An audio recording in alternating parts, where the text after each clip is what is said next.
नमस्कार, मैं शंभू कुमार सिंह और आप देख रहे हैं नेशनल दस्तक। मैं आज बात करूंगा अखिलेश यादव और मायावती को जिस तरह से रेस लगी है और यूपी में ब्राह्मण वोट बहुत क्रूशियल है।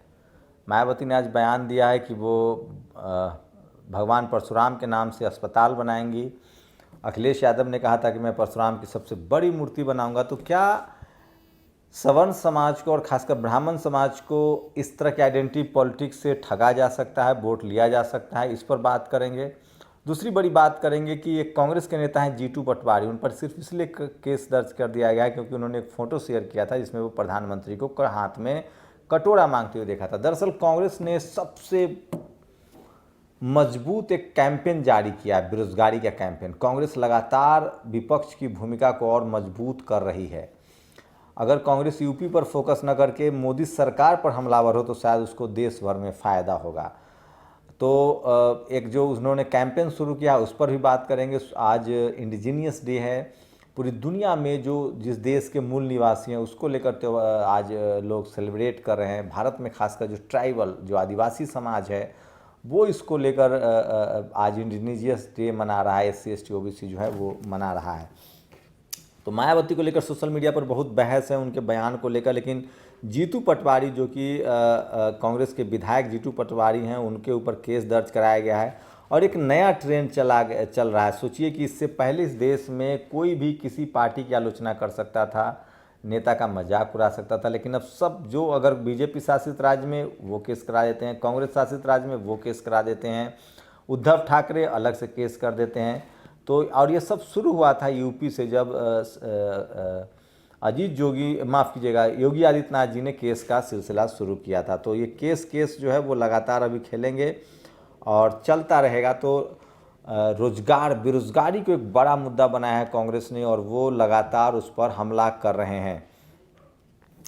सबसे लेकिन आज जो सोशल मीडिया पर खबर है वो SC ST OBC और माइनॉरिटी के लोग, जिस तरह से आज मायावती ने ऐलान किया कि हम भगवान परशुराम की सबसे ऊंची मूर्ति बनवाएंगे और उनके नाम पर अस्पताल खोलेंगे। तो मेरा आप लोगों से सवाल है कि क्या जनरल कैटेगरी के लोग जो हैं क्या इस पर खुश होंगे? जिस तरह से SC ST OBC, minority, Jat, Gurjar और पटेल समाज के जो लोग हैं वो आइडेंटिटी पॉलिटिक्स से खुश हो जाते हैं। आप समझिए, क्या बीजेपी जिसने 10% आरक्षण दिया है ब्राह्मण समाज को, जनरल कैटेगरी को, गरीबी रेखा के आधार पे, वो उसको वोट देंगे या ऊंची प्रतिमा लगाने पर अखिलेश यादव और मायावती को वोट देंगे? आप लोग की क्या प्रतिक्रिया बताइएगा। वैसे मेरी पक्की राय है, कल मैं चंद्रशेखर रावण का इंटरव्यू ले रहा था, उन्होंने साफ साफ कहा है कि सवर्ण समाज के लोग अगर चाहते हैं हमारी पार्टी में काम करना तो वो कर सकते हैं, लेकिन फिलहाल उनको कोई पद नहीं मिलेगा। पद के लिए हमने हमेशा उनको वोट दिया है। अगर वो हमसे सहमत हैं विचार से, हमारे विचार से, तो वो हमको वोट दे, लेकिन हम कोई पद फिलहाल देने नहीं जा रहे हैं। हम पद SC ST OBC और माइनॉरिटी और किसान जातियों को ही देंगे। चंद्रशेखर यादव रावण की एक क्लियर कट राय है। दूसरी तरफ अखिलेश यादव ने कहा था कि हम ब्राह्मण समाज को लेकर लगातार राजनीति हो रही है। मायावती जी ने आज कहा है कि वो मूर्ति भी लगाएंगी, अस्पताल भी खोलेंगी। उन्होंने अस्पताल पर बहुत फोकस किया है और जो दलित राष्ट्रपति हैं उनको जिस तरह से नहीं बुलाया गया है उस पर भी उन्होंने फोकस किया है। तो इन दोनों सवालों को लेकर मैं आपसे जानना चाहता हूं कि क्या मायावती के इस कूटनीति से, इस राजनीति से ब्राह्मण समाज उनके पाले में आएंगे? आप लोग की क्या प्रतिक्रिया? मेरी प्रतिक्रिया ये है साफ साफ कि भारत में, मेरी राय है, ये निजी राय है, आप लोग इससे सहमत हैं कि नहीं, भारत में अगर कोई, जैसे ओवैसी हैं, तो ओवैसी को दलित भी वोट नहीं करते हैं, पिछड़ा भी वोट नहीं करते हैं, आदिवासी भी वोट नहीं करते हैं, जनरल भी वोट नहीं करते हैं, कहते हैं कि मुसलमानों की पार्टी है, जब तक वो गठबंधन न करे। अगर ओवैसी शेड्यूल दलितों की पार्टी से या पिछड़ों की पार्टी से, जैसे लालू यादव से या तेजस्वी यादव से या मायावती से, अखिलेश से अगर गठबंधन करेंगे या प्रकाश अम्बेडकर से, तो उनको वोट जाएगा। उसी तरह से जो दलितों की पार्टी होती है, जिसको ये लोग कहते हैं, जैसे मायावती की पार्टी है, उसको जनरल भी वोट नहीं करता है, OBC भी वोट नहीं करता है, आदिवासी वोट नहीं करता है। वो कहता है कि ये दलितों की पार्टी है जब तक गठबंधन हो। अगर गठबंधन हो जाएगा BSP का, सपा से या फिर लालू यादव की पार्टी से, तो फिर वोट करेंगे। उसी तरह से BSP जो पिछड़ों की पार्टी, जैसे सपा है या RJD है, इसको भी सवर्ण समाज के लोग वोट नहीं करते हैं, लेकिन अगर गठबंधन हो जाए तो वोट करते हैं। जैसे पासवान और बीजेपी में गठबंधन है, नीतीश और बीजेपी में गठबंधन है, तो एक दूसरे को वोट करते हैं।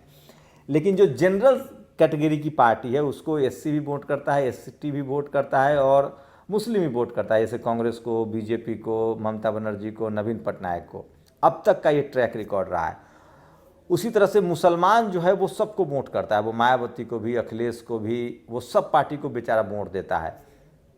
पिछड़ा जो है वो सवर्णों की सारी पार्टियों को वोट देता है, दलित जो है वो सवर्णों की सारी पार्टियों को वोट देता है। लेकिन एक समाज इस देश में ऐसा है, सवर्ण समाज के लोग, वो सारी पार्टी को वोट नहीं देते हैं। वो सिर्फ और सिर्फ सवर्ण लीडरशिप वाली उस पार्टी को वोट देते हैं जिसके साथ हार्डकोर हिंदुत्व का एजेंडा हो, हार्डकोर आरक्षण का विरोधी हो, हार्डकोर मैं कह रहा हूँ, हार्डकोर हिंदुत्व एजेंडा हो, हार्डकोर आरक्षण विरोध हो, और वो हार्डकोर तरीके से जातिवाद को इम्प्लीमेंट करे। तो क्या मायावती को वोट देंगे? जबकि सवर्ण अच्छी तरह से जानते हैं कि मायावती आरक्षण के विरोध नहीं जाएंगे। सवर्ण अच्छी तरह से जानते हैं कि अखिलेश आरक्षण के विरोध में नहीं जाएंगे। सवर्ण अच्छी तरह से जानते हैं कि ये लोग SC ST OBC और माइनॉरिटी के लोग हैं, धर्म के हिसाब से लोग अछूत हैं और धर्म के हिसाब से ये लोग शूद्र हैं।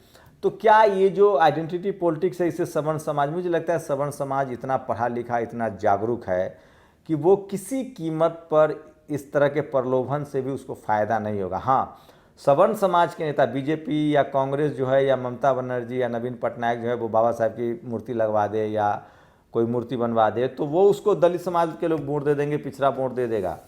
तो आइडेंटिटी पॉलिटिक्स में फंसते हैं SC ST OBC के लोग। सवर्ण समाज को पता है कि उसके अधिकार, उसका जातिवाद कैसे बचेगा, उस आरक्षण विरोध कौन करता है। तो इसलिए मुझे लगता है कि ये लोग कुछ भी बोल लें, फिलहाल जनरल कैटेगरी के लोग जब कांग्रेस को वोट नहीं दे रहे हैं, जो कि उनकी सनातन पार्टी थी, तो मुझे शक है कि अखिलेश यादव या मायावती को वोट देंगे। हाँ, इससे ये हो सकता है कि इन दोनों के जो समर्थक, जो बहुजन आइडियोलॉजी को, फूले पेरियार अम्बेडकर को आइडियोलॉजी को मानते हैं, वो तेज़ी से इनसे घस के और वो चंद्रशेखर रावण के साथ शिफ्ट हो, क्योंकि चंद्रशेखर रावण अब मानवर कांसी राम साहब की आइडियोलॉजी पर राजनीति कर रहे हैं पूरी तरह से। ये बयान भी आप सुन लीजिए।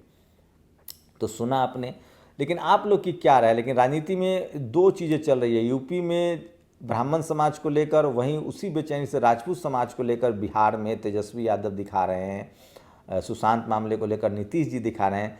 मुझे लगता है कि सवर्ण समाज का वोट जो है वो एक मुफ्त बीजेपी को तब तक जाएगा जब तक बीजेपी जिंदा है, क्योंकि सवर्ण समाज ने कांग्रेस को भी छोड़ दिया। लेकिन ये मेरी बिल्कुल निजी राय है, वोट का जो मैंने पैटर्न बताया भी मेरी निजी राय है। आप लोग की क्या राय है? क्या आप मेरी राय से सहमत है या असहमत है? अपनी प्रतिक्रिया आप हमें ज़रूर दीजिए।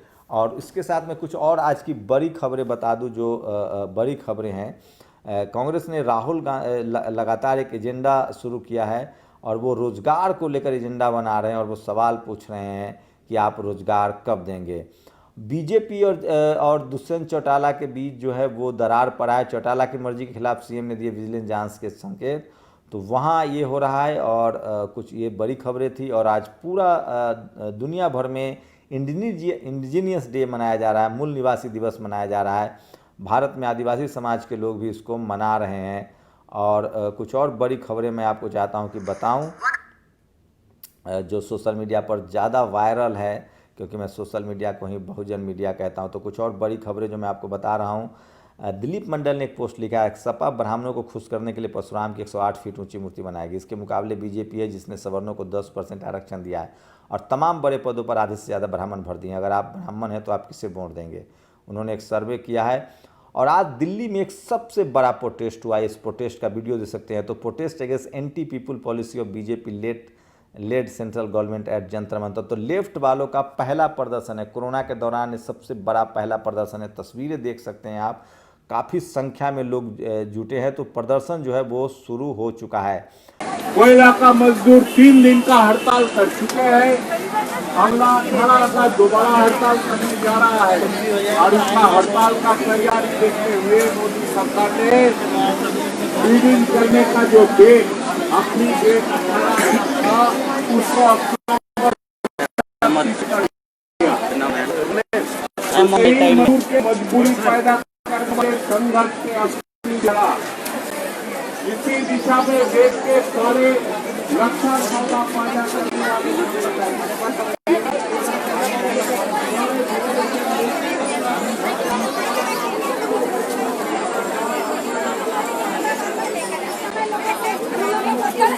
प्रदीप नरवाल ने लिखा है उदया चमार, बांके चमार, गंगा दीन मेहतर, मतादीन वाल्मीकि, मक्का पासी, चेताराम जाटव, बालूराम मेहतर, बाबू मंगू राम चमार, उदा देवी पासी, झलकारी बाई, कोरी बाई, महावीरा देवी।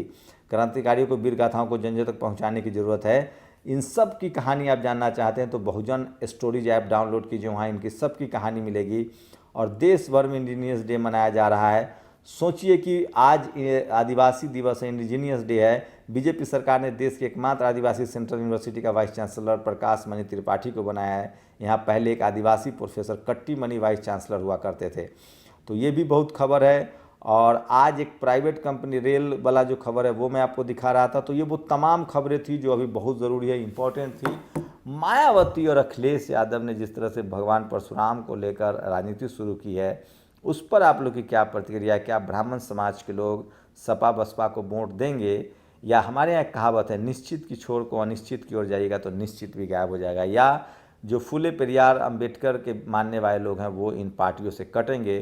फिलहाल इस बीच में चंद्रशेखर आज़ाद को माइलेज मिलता दिख रहा है और वो कायम है कि हम सवर्ण समाज अगर हमसे सहमत है तो हमें वोट दे सकते हैं। फिलहाल हम उनको लंबे समय तक हम लोगों ने वोट दिया, हम उनको पार्टी में पद नहीं देंगे, पार्टी में उनका स्वागत है। आप लोग की क्या प्रतिक्रिया, अपनी प्रतिक्रिया जरूर दीजिए। और अखिलेश यादव मायावती में जो रेस लगी है ब्राह्मण समाज को लेकर, क्या ब्राह्मण समाज जिसको 10% आरक्षण मिला है, जिसको बड़े बड़े पदों पर बीजेपी ने रखा है, वो अलग वोट करेगा? आप लोग की क्या राय है, अपनी प्रतिक्रिया जरूर दीजिए। अखिलेश मायावती को इससे नफ़ा होता दिख रहा है या नुकसान? शुक्रिया। नेशनल दस्तक की आपसे गुजारिश है कि अगर इसको बचाना चाहते हैं तो नेशनल दस्तक को सब्सक्राइब करने के लिए रेड कलर के सब्सक्राइब बटन को दबाएं, फिर बेल आइकन की घंटी दबाएं। नेशनल दस्तक को बचाने के लिए बहुत ज़रूरी है कि हर खबर को शेयर करें, लाइक करें, कमेंट जरूर करें।